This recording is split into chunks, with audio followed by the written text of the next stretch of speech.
My parents missed my baby's funeral for my brother's pool party saying, "It's only a baby. Your brother's party matters more." I laid my child to rest alone. They had no idea what I would do next. Can you imagine burying your baby, your entire world, and looking around to see nothing? No parents, no brother, just an empty, gaping void where family should be. That day, as I watched Emily's tiny white casket disappear into the earth, my mother's voice, cold and dismissive, echoed in my mind. "It's just a baby. Your brother's party matters more." Tell me, how do you come back from a betrayal so profound? What do you do when your own flesh and blood tells you your grief is inconvenient, your child's life meaningless? My name is Abigail. I'm 29, and I'm about to tell you how I found myself completely alone at my daughter's funeral, and how that devastating moment finally forced me to confront the lifetime of injustice that led to it. If you've ever felt overlooked or outright ignored by the people who are supposed to love you most, this story might just make you rethink everything you thought you knew about loyalty. Growing up, I always knew where I stood in my family, which was firmly in the shadow of my older brother, Jason. He's 32 now, and from the moment he was born, he was the golden child. Our parents, Margaret and Richard, 58 and 60 respectively, sculpted a family dynamic where Jason's every achievement, no matter how small, was met with lavish celebrations. My accomplishments, they were barely acknowledged, usually with an obligatory, often forgotten, card. I still remember, clear as day, when Jason made the middle school soccer team. My parents threw a massive backyard barbecue, inviting everyone we knew. The same year, I was accepted into an advanced honors program, a big deal for me. Their reaction? A quick, "That's nice, Abby," before my dad immediately turned to Jason to ask about his upcoming game. That pattern, that glaring, painful favoritism, continued through high school and college. Jason's average grades were somehow a sign of a well-rounded, balanced individual, while my straight A's were simply expected. Nothing special. By high school, I'd accepted my place. It hurt, but I adapted. I poured my energy into my studies, built strong friendships, and cultivated relationships with people who actually saw and valued me for who I was. That's how I met Michael during my sophomore year of college. He came from this incredibly warm, supportive family, and honestly, it felt alien to me at first. The way his parents genuinely engaged with him, remembered important dates, and expressed pride in his achievements, it felt almost theatrical. Until I realized this was what normal, healthy family love actually looked like. Michael and I dated throughout college and eventually got married 3 years ago when we were both 27. He's an architectural engineer, and I'm a pediatric nurse. We bought a small starter home about 40 minutes from my parents and an hour from his. The distance from my own family? Yeah, that was definitely intentional on my part, though I never really admitted it to Michael. When we announced our pregnancy, Michael's parents were over the moon. They immediately started planning a baby shower, asked about nursery colors, and sent us articles on everything from childbirth to parenting. My parents, their response was, "Oh, that's nice. Did Jason tell you he might get promoted at the firm?" They did attend the baby shower Michael's family organized, but the entire time, my mother especially, just talked about Jason's recent trip to the Bahamas. It was infuriating, but sadly, completely unsurprising. Jason's life, you see, was this perfectly polished, predictable path to success. After college, he landed a job at a prestigious marketing firm, bought a luxury condo, and dated a string of increasingly attractive women. Every single step was met with extravagant praise from my parents. When he bought his condo, they helped him with the down payment, money they never offered me, despite my student loans. When I dared to mention it once, my mother simply said, "Jason has a more expensive lifestyle to maintain. You and Michael are more practical people." Practical. That's what I was. Not celebrated. Emily was born on a snowy January morning. She had Michael's dark hair and my blue eyes.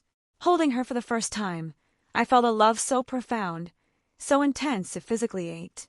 Michael's parents arrived at the hospital within hours, brimming with gifts, happy tears, and so much joy.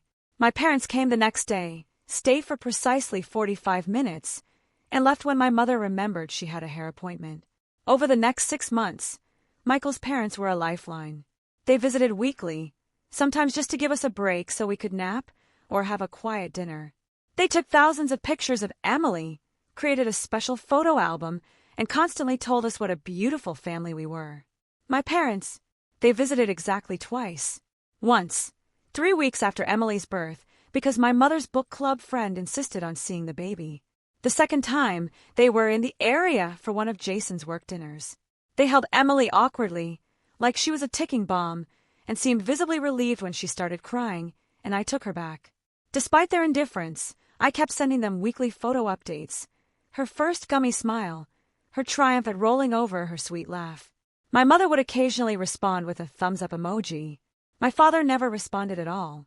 2 months before Emily died, Jason announced his engagement to Stephanie, a pharmaceutical sales rep he'd been dating for 8 months.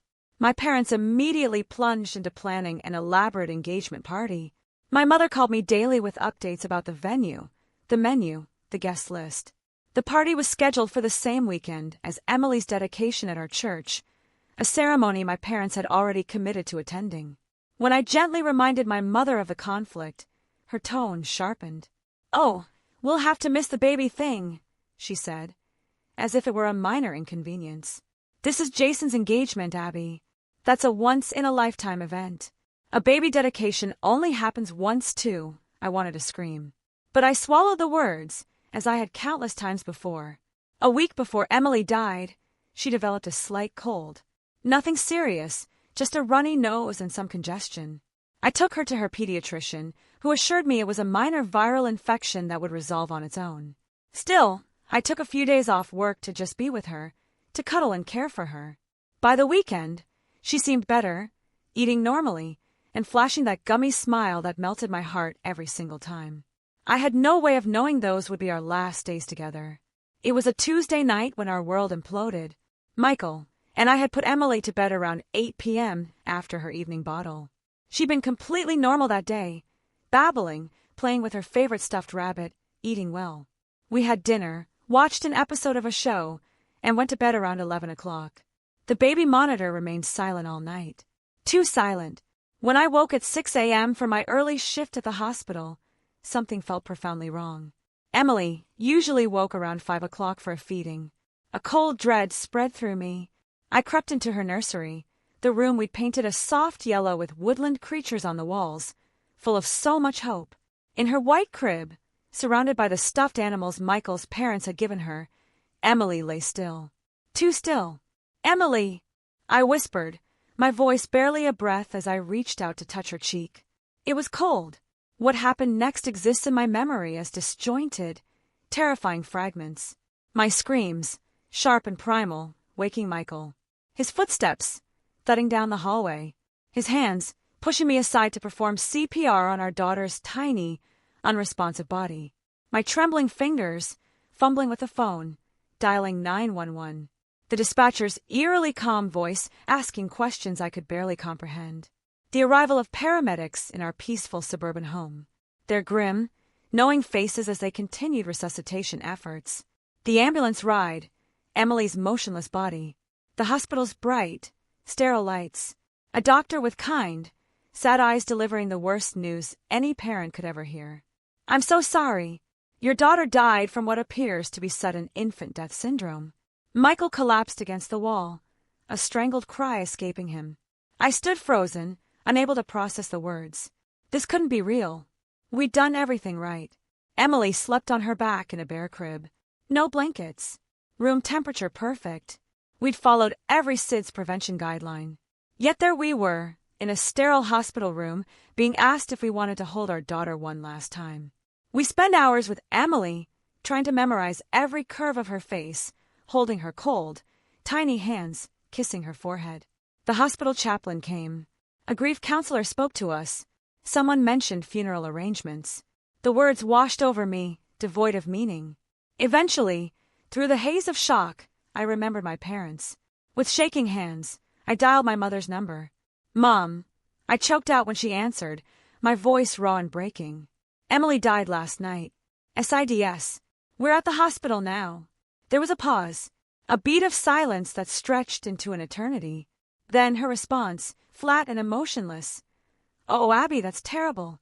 No gasp, no tears, no immediate promise to come right away. just a detached acknowledgement of the information. "We need to arrange a funeral," I continued, desperate for her to understand, to offer support, to be a mother to me when I needed one most. "Yes, I suppose you do. Let us know the details." That was it. No questions about how we were coping. No offers to help with arrangements. Michael's parents, in stark contrast, were already on their way to the hospital, having dropped everything the moment we called. The next few days passed in a blur of paperwork, agonizing decisions, and overwhelming grief. Michael and I moved through the world like ghosts, barely eating, barely sleeping. His parents, bless them, took care of everything practical, contacting the funeral home, ordering flowers, arranging for food after the service. My parents called once to ask when the funeral would be. "Friday at 11 o'clock, I told my mother, at Greenview Cemetery. "Friday," she repeated. "Oh dear, that's the day of Jason's pool party to celebrate his engagement. We've already committed to that." I thought I'd misheard her. My blood ran cold. "Mom," I said, my voice barely a whisper, "this is Emily's funeral. Your granddaughter's funeral." "I understand that, Abby," she said, her tone laced with irritation. "But we can't cancel on Jason now. All the arrangements are made. Everyone's coming. You understand, don't you?" I didn't understand. I couldn't wrap my mind around how my parents could choose a party over their own granddaughter's funeral. "No, Mom," I said, my voice rising. "I don't understand. Please explain it to me." She sighed, the sound crackling through the phone, full of impatience. "Abby, I know you're upset, but think rationally. It's just a baby. Your brother's party matters more. Emily was only here for a few months. You can always have another baby. But Jason's engagement is important to his future." The words hit me like physical blows. "It's just a baby. Your brother's party matters more. You can always have another baby." In that moment, something inside me didn't just break, it hardened. The hurt was so profound, it transformed into something else entirely. A cold, crystal-clear clarity about who my parents truly were. "I see," was all I could manage to say before hanging up. Michael found me sitting on our bedroom floor, phone still clutched in my hand. When I told him what my mother had said, his face contorted with rage. He wanted to call them back, to tell them exactly what kind of people they were, but I stopped him. I felt hollow beyond anger. "It doesn't matter," I said, my voice flat. "It's always been this way. I just never wanted to admit it." The morning of the funeral dawned bright and clear, cruelly beautiful for such a dark day. I stood in front of my closet, staring at the black dress I'd bought the day before, trying to comprehend that I was selecting an outfit to wear to my child's funeral. As we drove to the cemetery, I checked my phone one last time, harboring a desperate, foolish hope that my parents had changed their minds. There were no messages from them. Instead, there was a text from Jason. "Sorry about the baby. Hope the funeral goes okay. Excited to see everyone at the party later." I turned off my phone, a knot of ice forming in my stomach. Emily's casket was impossibly small.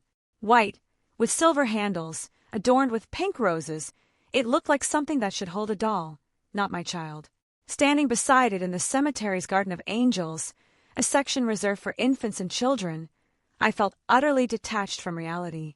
Michael stood beside me, his face pale, his hand gripping mine so tightly it hurt. His parents flanked us on the other side, his mother openly weeping, his father steady but red-eyed.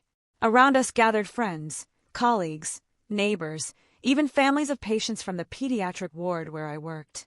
My childhood friend, Teresa, had flown in from Chicago. My college roommate Lily was there with her husband.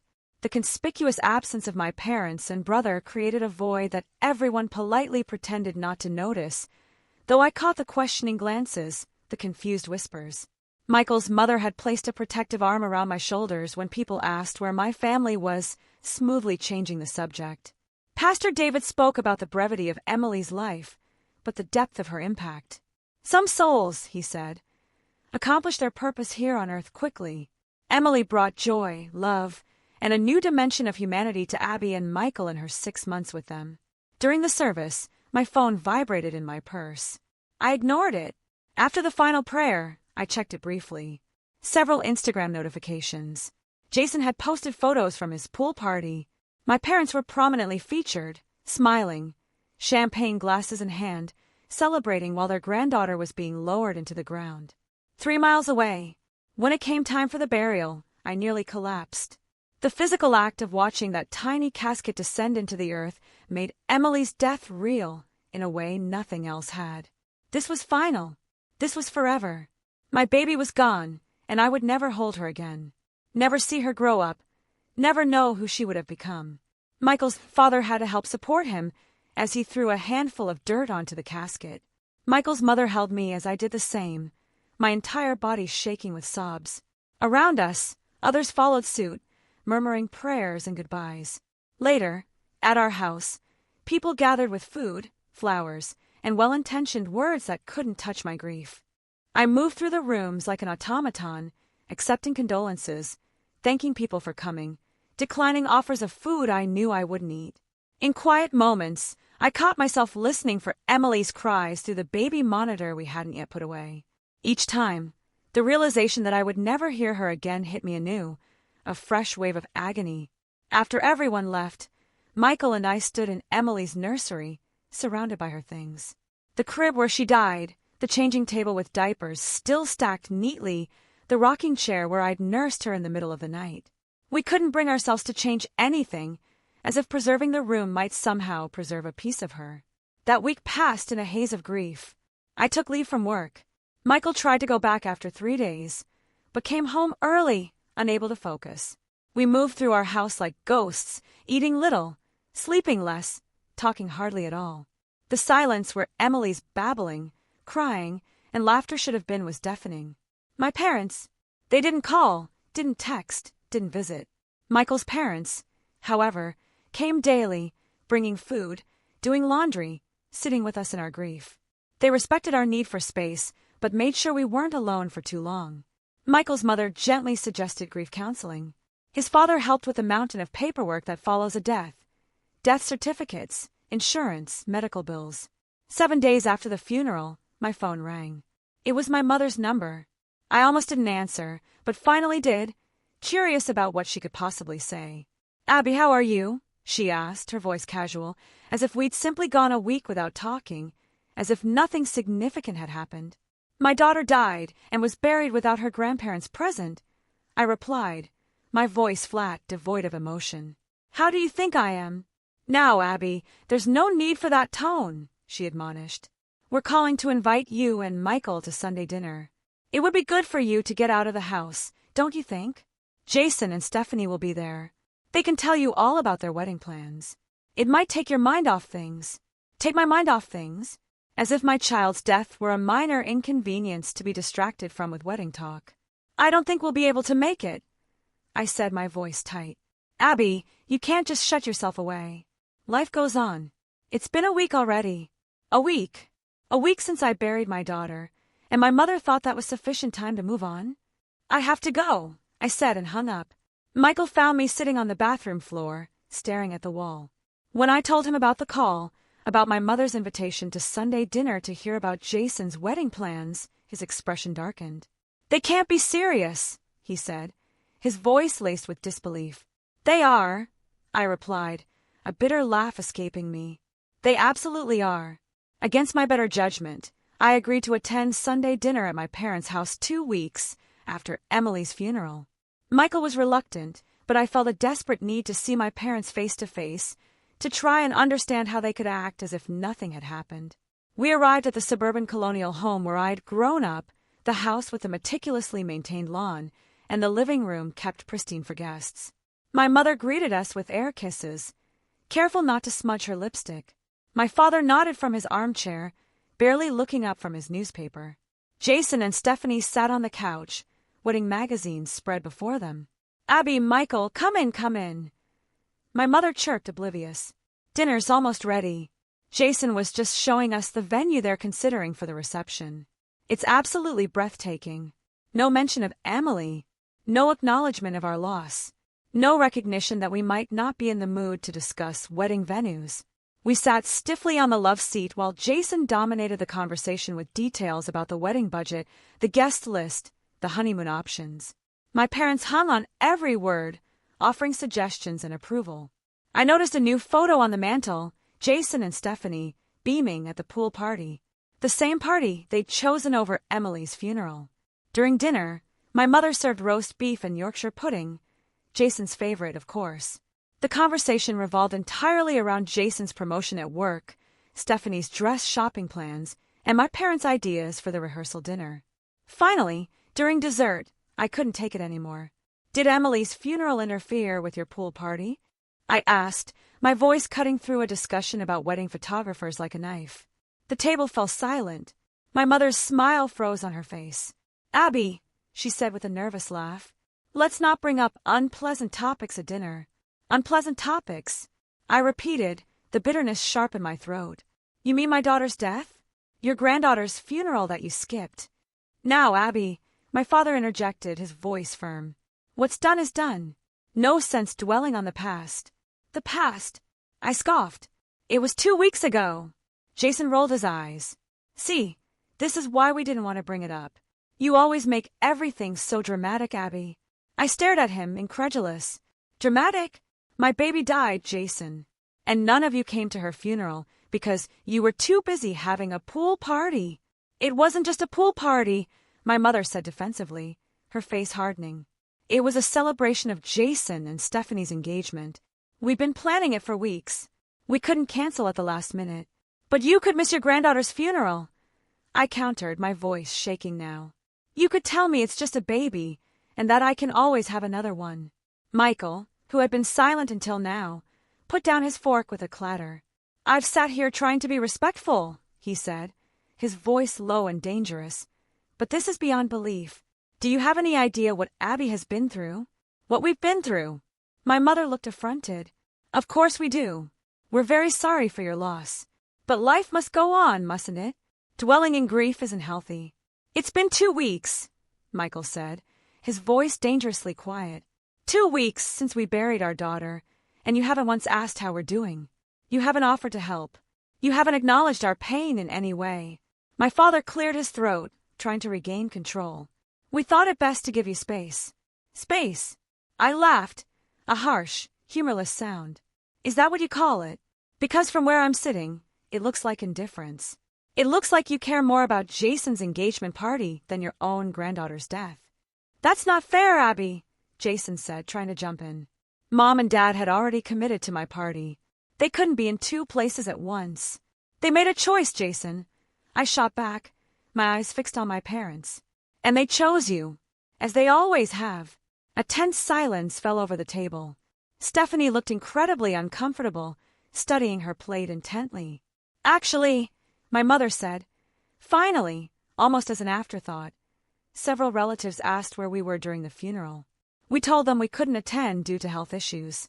"Your father's back, you know." The revelation hit me like a physical blow. They had lied to the family about why they missed Emily's funeral. They were ashamed enough to lie, but not ashamed enough to actually show up. "You lied," I whispered, my voice thick with disbelief. "Well, we could hardly tell them we were at a pool party, could we?" My mother replied, as if this were perfectly reasonable, perfectly logical. "People wouldn't understand." "I don't understand," I said, standing up abruptly. My chair scraped loudly across the floor. "And I never will." Michael and I left without finishing dessert. In the car, he held my hand as I sobbed, the full weight of my family's betrayal finally hitting me, raw and agonizing.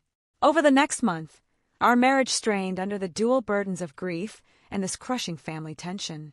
Michael and I began seeing a grief counselor who specialized in infant loss, Dr. Patrice. During one session, she asked about our support systems. "Michael's family has been incredible," I said, my voice catching. "Mine less so." When I explained what had happened, Dr. Patrice's professional demeanor slipped momentarily, revealing a flicker of shock before she composed herself. "That sounds incredibly painful," she said carefully. "Have you always felt that your parents favor your brother?" That question opened a floodgate. Week after week, I unpacked a lifetime of subtle and not-so-subtle favoritism. The missed dance recital because Jason had soccer practice. The forgotten birthdays because they coincided with Jason's events. The college fund that was half the size of Jason's because girls usually get married and have a husband to take care of them. Dr. Patrice introduced terms like golden child and scapegoat. She explained the dynamics in narcissistic family systems. With each session, I gained painful, clarifying insight. This wasn't just about the funeral. This was about a lifetime of being treated as less than, culminating in the ultimate dismissal of my most profound loss. What do I do with this knowledge? I asked Dr. Patrice during one session, feeling overwhelmed. How do I move forward? That depends on what you want, she replied. Some people choose to maintain limited contact with boundaries. Others find they need a clean break. What feels right to you? I thought about my parents' casual cruelty, about the moments of grief I'd experienced alone while they celebrated my brother. I thought about Emily, how she deserved grandparents who valued her life, who would have moved heaven and earth to be there to honor her death. I said slowly, the words forming a resolve inside me, I need them to understand what they've done. Not just to me, but to Emily, to her memory. Before I can decide about our future relationship, they need to face what happened. And if they can't or won't acknowledge it, Dr. Patrice asked gently. Then I'll have my answer, I replied, a steely determination settling over me. That night, I told Michael about my decision. I need to make them understand. I need them to feel a fraction of the pain I felt standing at that funeral alone. Michael looked concerned. What are you planning to do? Nothing destructive, I assured him. Just the truth. The truth they've been avoiding for years. I'm worried about you, he admitted, his brow furrowed. Confronting them might make things worse. Worse than losing our daughter and being told it doesn't matter because it's just a baby.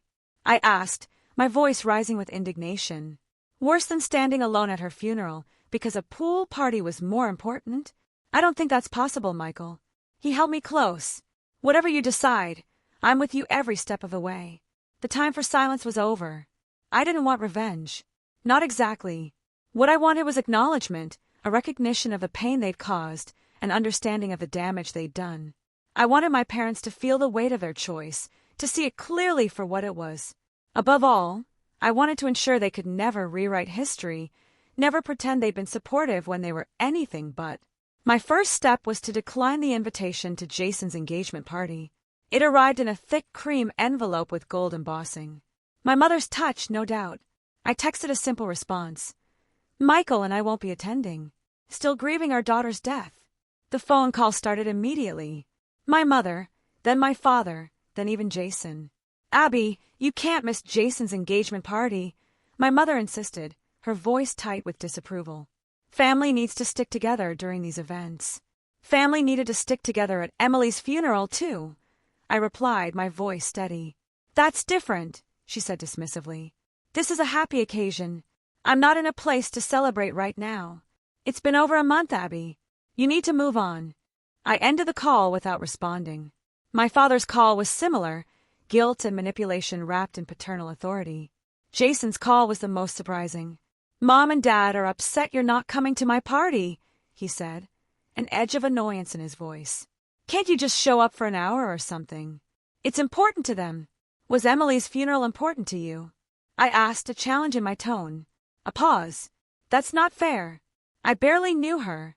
Whose fault is that, Jason? You visited her exactly once in 6 months. She was your niece. Look, I'm sorry about what happened. It's awful, but life goes on, right? You and Michael can try again when you're ready. Try again. As if Emily were a failed experiment rather than our beloved daughter. As if any future children could simply replace her rather than be their own unique people. I won't be attending your party, I said firmly. Congratulations on your engagement. With that, I hung up. With that immediate pressure handled, I began my research in earnest. I read books about family estrangement, narcissistic family dynamics, and grief. I joined online support groups for parents who had lost children and found, to my sad relief, that my experience wasn't unique. Many others had faced insensitive comments, thoughtless actions, and painful betrayals from family members during their darkest hours. One evening, I pulled out a box from my closet, a collection of evidence I hadn't realized I had been gathering throughout my life. Birthday cards where my parents had written generic messages, or worse, referenced Jason's achievements. Photos from family events where I stood at the periphery while Jason occupied the center. Text messages showing patterns of neglect and dismissal. I created a timeline, meticulously documenting the pattern that had culminated in their absence at Emily's funeral. It wasn't for them. It was for me. A way to validate my own experiences and feelings after years of gaslighting and minimization. Next, I reached out to extended family members, aunts, uncles, cousins who had attended Emily's funeral and noticed my parents' absence. I didn't volunteer information. I just asked open-ended questions about their understanding of the situation. "We were told your father's back was acting up," my Aunt Judith said during our phone call, "and that your mother needed to stay home to care for him. Did that explanation seem odd to you?" I asked carefully. A pause. "Well, yes. I remember thinking it was strange they couldn't make it even for a short time. But who am I to question? Everyone grieves differently. What if they weren't grieving at all?" I asked quietly. What if they were at Jason's pool party instead? The silence on the line was deafening. Similar conversations with other relatives revealed the extent of my parents' deception. They told consistent lies to explain their absence, creating a narrative where they were victims of circumstance rather than people who had made a deliberate, callous choice. After 2 months of preparation, I was ready for the final step. I texted my parents. "I'd like to meet with you to discuss moving forward from everything that's happened, just the three of us. This Sunday at 2 p.m. at your house." My mother replied immediately, "Wonderful. I'm so glad you're ready to put this behind us. I'll make your favorite lemon cake." The casualness of her response, the assumption that I wanted reconciliation without acknowledgement, only strengthened my resolve. The night before the meeting, Michael held me as I rehearsed what I wanted to say. "Are you sure about this?" he asked, his voice gentle. "You don't owe them an explanation for cutting contact if that's what you decide to do." "I'm not doing this for them," I explained, my voice firm. "I'm doing it for me. For Emily. I need to speak my truth, to stand up for her memory. If I just disappear from their lives, they'll rewrite the narrative. They'll tell everyone I was too consumed by grief, too unstable, too unreasonable. I need to make it clear exactly why I'm making this choice." "I understand," he said, tightening his embrace. "Just remember, whatever happens tomorrow, you have people who love you, who really love you." I held him tighter, grateful for his unwavering support. The next morning, I placed a framed photo of Emily in my purse, along with my documentation and a letter I'd written expressing everything I needed to say. I dressed carefully in a blue blouse, Emily's favorite color, I remembered watching her, and the necklace with her birthstone that Michael had given me after her birth. "Ready?" Michael asked as I prepared to leave. I took a deep breath. As ready as I'll ever be. My parents' house looked exactly as it always had. Immaculate lawn, trimmed hedges, fresh flowers in the window boxes. I sat in my car for several minutes, gathering strength for what was to come. Finally, I took a deep breath, grabbed my purse containing Emily's photo and my documents, and walked to the front door. My mother answered, wearing a floral dress and pearls, as if this were a social call rather than a reckoning. "Abby, come in, come in. Your father's in the living room." I'd just taken the lemon cake out of the oven. The house smelled of lemon and sugar, a scent that had once meant comfort, but now felt like a mockery. My father sat in his usual armchair, newspaper folded neatly beside him. He stood when I entered, giving me an awkward pat on the shoulder that was the closest he ever came to physical affection. "Good to see you, Abby. You're looking well." I wasn't looking well. I had lost weight, had dark circles under my eyes, and my skin was pale from weeks indoors. But my appearance had never been of particular interest to my father. "Let's have some cake," my mother suggested, already heading toward the kitchen. "Then we can talk." "Actually," I said, my voice steadier than I expected, "I'd prefer to talk now." My parents exchanged a glance I recognized from childhood, the one that said I was being difficult. "All right," my mother conceded, settling onto the couch. "What did you want to discuss?" I sat opposite them, placing my purse beside me. "I wanted to talk about Emily's funeral. And why you weren't there." My mother's smile tightened. "Abby, we've been through this. We had a prior commitment." "A pool party," I said flatly. "An engagement celebration for your brother," my father corrected, as if the terminology made a difference. "I'd like to show you something." I reached into my purse and pulled out Emily's photo, a professional portrait we had taken when she was 4 months old. She was wearing a pink dress, her blue eyes bright, a gummy smile lighting up her face. I placed it on the coffee table between us. My parents glanced at it uncomfortably, but said nothing. "This is your granddaughter," I said, my voice tight with emotion. "This is Emily. The Emily whose funeral you skipped to attend a pool party. The Emily you referred to as just a baby. The Emily your son, my brother, visited exactly once in her entire life." "Abby," my mother began, but I held up my hand. "I'm not finished. For as long as I can remember, you have made it clear that Jason matters more than I do. His achievements, his milestones, his happiness always took precedence over mine. I accepted that. I built a life with people who valued me, despite your indifference. But when you chose to skip Emily's funeral, when you dismissed her death as insignificant, you crossed a line that can't be uncrossed." I pulled out a folder containing my documentation. "I've been thinking about this a lot, trying to understand if this was an isolated incident or part of a pattern. I think the evidence speaks for itself." I handed them a printed timeline of events dating back to my childhood, with specific examples of their favoritism toward Jason and dismissal of me. Birthdays forgotten because of Jason's soccer tournaments. My college graduation dinner cut short because Jason had a date. The substantial financial support they'd given Jason compared to the token assistance I'd received.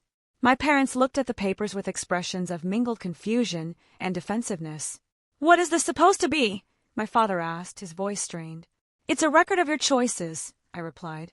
"A pattern that culminated in the most painful day of my life, when I buried my daughter alone while you celebrated with Jason."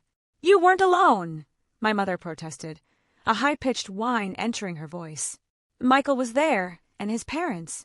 "Yes, they were. Thank God for them. But my parents, Emily's grandparents, chose a party over her funeral and then lied to the family about why they weren't there." My father's face reddened. "We didn't think it would look good." "No, it wouldn't look good," I agreed, my voice cracking slightly. "Because it wasn't good. It was cruel. It was selfish. It was the clearest possible statement of your priorities." I pulled out my phone and showed them the screenshots I'd saved. The Instagram post from Jason's party, timestamped during Emily's funeral service. My mother sipping champagne while I was listening to the pastor speak over my daughter's casket. My father laughing with friends while Michael and I were throwing dirt onto our baby's grave. "Do you have any idea what it felt like to see these after the funeral?" I asked, my voice finally breaking, the tears I had been holding back finally spilling over. "To know that not only were you absent, but you were celebrating." My mother's composure finally cracked. A single tear tracked down her cheek, smudging her mascara. "What do you want from us, Abby?" she whispered, her voice strained. "We can't change what happened." "No, you can't," I conceded. "But you can acknowledge it. You can stop pretending it was acceptable. You can recognize the pain you caused." "We're sorry you were hurt," my father said stiffly, his eyes avoiding mine. "That's not an apology," I pointed out, my voice raspy. "That's placing the blame on me for being hurt rather than on you for your actions." A tense silence fell over the room. My mother looked at my father, clearly expecting him to fix the situation as he always fixed everything with authority and dismissal. But even he seemed to recognize that his usual tactics wouldn't work here.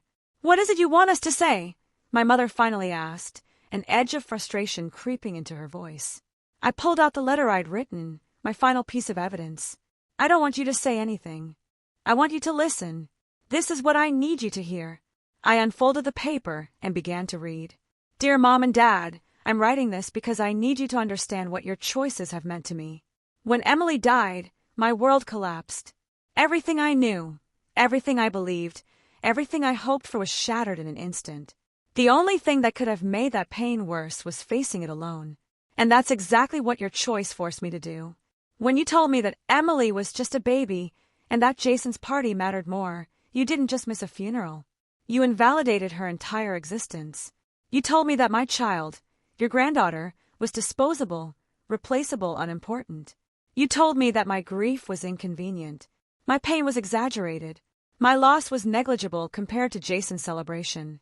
This wasn't an isolated incident. It was the culmination of a lifetime of being treated as less than, of having my experiences minimized, my achievements overlooked, my needs dismissed. I've spent my entire life trying to earn the love and attention you give Jason freely, never understanding that the problem wasn't me, it was you. I'm not writing this to hurt you or to extract an apology. I'm writing because I need you to know that I see the truth now. I see the pattern. I understand that this will never change because you don't want it to change. And knowing that, I need to protect myself and the memory of my daughter from further harm. For now, I've decided to take a step back from our relationship. I need time and space to grieve Emily without having her existence diminished. I need to heal from not just her loss, but from the additional trauma of your response to it. I need to build a life surrounded by people who value me and who would have moved heaven and earth to be present on the worst day of my life. If someday you're willing to truly acknowledge what happened, to take responsibility for your actions without excuses or deflections, to commit to change, then perhaps we can begin to rebuild. Until then, this distance is necessary for my well-being and for honoring Emily's memory the way she deserves. I signed it simply, Abby. When I finished reading, I looked up.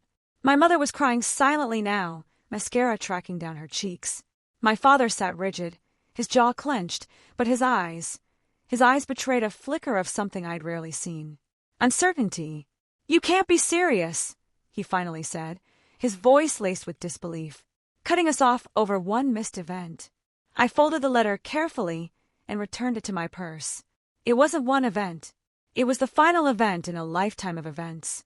And I'm not cutting you off permanently. I'm stepping back until you can acknowledge the reality of what happened and commit to change. "This is ridiculous," my father insisted, pushing back against the uncertainty. "Everyone has favorite children. It's natural. We've done everything for you." "Robert," my mother interrupted, her voice uncharacteristically sharp.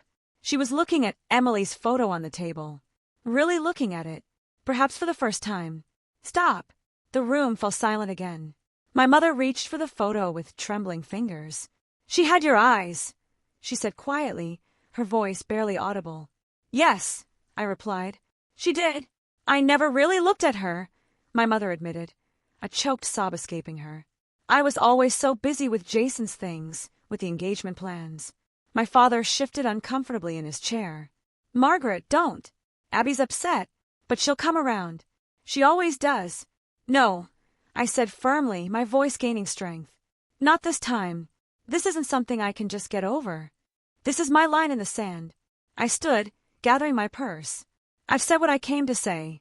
The ball is in your court now. I hope someday you'll understand what you've done and make different choices. Until then, I need this distance." As I turned to leave, my mother called after me, her voice breaking. "Abby, please don't go like this." I paused at the door, one hand on the knob. "I'm not going anywhere, Mom. I'm right where I've always been. You're the ones who weren't there when it mattered most." I walked out of their house with a strange mixture of grief and liberation. In the car, I sat for a moment, hands shaking, but mind clear. I had spoken my truth. I had stood up for Emily, for myself, for the reality of our experiences. Whatever happened next was up to them. As I drove home, my phone began ringing with notifications. Jason, apparently informed of our confrontation, was sending angry texts, accusing me of upsetting our parents unnecessarily. Several extended family members, however, were sending messages of support. They'd learned the truth about the funeral, either from my direct conversations with them or through the family grapevine. My Aunt Judith's message stood out. "I had no idea, Abby. No idea they chose a party over Emily's funeral. I'm heartbroken for you and ashamed of my brother. Whatever you need, I'm here." By the time I reached home, word had spread through the family. The narrative my parents had carefully constructed was crumbling under the weight of truth. They would need to face not just me, but the judgment of the extended family who had believed their lies. Michael was waiting for me, concern written across his face. "How did it go?" I sank into his arms, emotionally exhausted, but oddly peaceful. "I did it," I said, my voice thick. "I said everything I needed to say. And now we wait. Either they'll recognize what they've done and try to make amends, or they won't. Either way, I've done what I needed to do for Emily. For myself." That night, I slept better than I had since Emily died. Not because the grief was gone. It would never be gone. But because I'd lifted the additional burden of pretending my parents' behavior was acceptable. I'd honored Emily by insisting her life and death mattered, regardless of what they believed. 6 months after my confrontation with my parents, I stood in the garden we'd planted in Emily's memory. Spring had arrived, bringing with it daffodils and tulips around the small angel statue that marked the center of the space. Michael worked beside me, carefully placing new mulch around the perennials that would bloom throughout the summer. "It's looking beautiful," he said, standing to wrap an arm around my waist. Emily would have loved playing here. The pain of those words was still sharp, but no longer debilitating. "Yes," I agreed. She would have. In the months since the confrontation, we had established a new normal. 3 times a week, I attended a support group for parents who had lost children. Twice a month, Michael and I saw Dr. Patrice together, working through our grief as a couple. We had converted Emily's nursery into a memorial room, not a shrine, but a peaceful space with photos, her favorite toys, and a comfortable chair where we could sit and feel close to her. My relationship with my parents had transformed as well, though not in the way I might have expected. After our confrontation, they had retreated into silence for several weeks. Then, surprisingly, it was my father who reached out. A handwritten letter arrived exactly 3 months after Emily's death. "Abby," he wrote, "I have never been good with emotions or admitting when I'm wrong. But after reading your letter again and again, after seeing the timeline you created, after hearing from relatives who attended Emily's funeral, I can no longer deny the truth of what you said. We were wrong. Terribly, unforgivably wrong. Not just about the funeral, but about many things over many years. I don't expect forgiveness. I don't even know if I deserve the chance to try to make amends. But I want you to know that I hear you and I am sorry. Truly sorry. It wasn't a perfect letter. It didn't address everything. But it was the most genuine acknowledgement I had ever received from my father that he had caused me pain." My mother's response came a week later. A small package containing a custom-made ornament with Emily's name, birth date, and a pair of angel wings. The note inside read simply, "I should have been there. I will regret that choice for the rest of my life. I'm so sorry, Abby." These gestures didn't erase the past. They didn't undo the damage or bring Emily back. But they were steps, small, hesitant steps toward acknowledgement and potential healing. We established careful boundaries, monthly dinners, initially just my parents and me, later including Michael when he felt comfortable. Ground rules included no dismissing of Emily's memory, no changing the subject when grief surfaced, no comparisons to Jason's life events. Jason himself had been another surprise. After initially reacting with anger to my confrontation with our parents, he had shown up at our door one rainy afternoon in April. "I've been thinking," he said awkwardly, standing on our porch, "about what happened. About Emily's funeral. About everything, really." He had brought a small pink rose bush to plant in Emily's garden. "As we dug the hole together," he admitted, "I never really thought about how things looked from your side. Mom and Dad always made such a big deal about everything I did that it seemed normal. I didn't realize what you weren't getting." "It wasn't your fault," I told him, placing a hand on his arm. "You were a child, too. We were both shaped by their choices. Still," he said, patting soil around the rose bush, "I should have been at her funeral. She was my niece. I'm sorry, Abby." These moments of acknowledgement didn't erase the grief, but they lightened the additional burden of feeling unseen and unheard. They created space for true healing to begin. As summer turned to fall, I found myself drawn to volunteer work with a local organization supporting parents who had experienced infant loss. My nursing background gave me professional insights, while my personal experience allowed me to connect with parents in a way that textbook knowledge never could. During one support session, a young mother named Rachel broke down, describing how her in-laws had suggested she just try again barely a month after losing her son to a congenital heart defect. "They don't understand," she sobbed. "They act like he was replaceable, like any baby would do." I took her hand. "I understand. My parents missed my daughter's funeral for a pool party. They told me she was just a baby and that my brother's engagement celebration mattered more." Rachel's eyes widened. "What did you do?" "I stood up for my daughter's memory," I said. "I made them face what they'd done. And then I focused on healing myself, with or without their understanding." "Did it help?" she asked, her voice small. "Standing up to them? I thought about it carefully. It didn't bring Emily back. It didn't erase the pain of burying her alone. But it honored her. It said to the world, her life mattered. Her death mattered, and that helped me heal. Working with these parents became my purpose. Not replacing Emily, nothing could do that, but creating meaning from the devastation of her loss.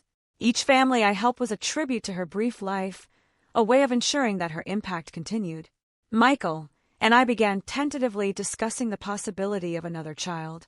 Not to replace Emily, we were clear with each other and our therapist about that, but to expand our family. The conversation was fraught with fear and guilt. Would loving another child somehow diminish our love for Emily? Would every milestone with a new baby be shadowed by thoughts of what Emily would have been doing at that age? I'm scared, I admitted to Michael one night as we sat in Emily's memorial room. Terrified, actually. Me too, he said, pulling me close. But I think Emily would want us to have room in our hearts for another child, not instead of her. In addition to her, my relationship with my parents continued to evolve slowly. There were setbacks, moments when old patterns emerged, when they slipped into comparing my life unfavorably to Jason's, when they seemed to forget the lessons they claimed to have learned. But there was also growth. My mother began asking about my volunteer work with genuine interest. My father created a small scholarship fund in Emily's name at the children's hospital where I worked. During a family gathering to celebrate my father's birthday, I overheard him talking to a cousin who had recently had a baby. Treasure every moment, he said with unusual emotion. Every single moment matters. I learned that lesson too late with my granddaughter. It wasn't perfect. It would never be perfect. But it was progress. On the 1-year anniversary of Emily's death, we held a small remembrance ceremony in our garden. Michael's parents were there, steady and supportive as always. My parents came, bringing flowers and standing awkwardly but respectfully at the edge of the garden. Jason and Stephanie attended briefly, placing a small teddy bear near the angel statue. As we released biodegradable balloons into the sky, I felt Emily's presence, not in a supernatural way, but in the impact she had left on all of our lives. In her 6 short months, she had taught us about unconditional love. In her death, she had taught us about the fragility of life. And in the aftermath, she had taught us about the power of standing up for truth, about setting boundaries, about honoring grief rather than rushing past it. I had lost my daughter. That would always be true. But I had found my voice, my strength, and a new purpose born from that devastating loss.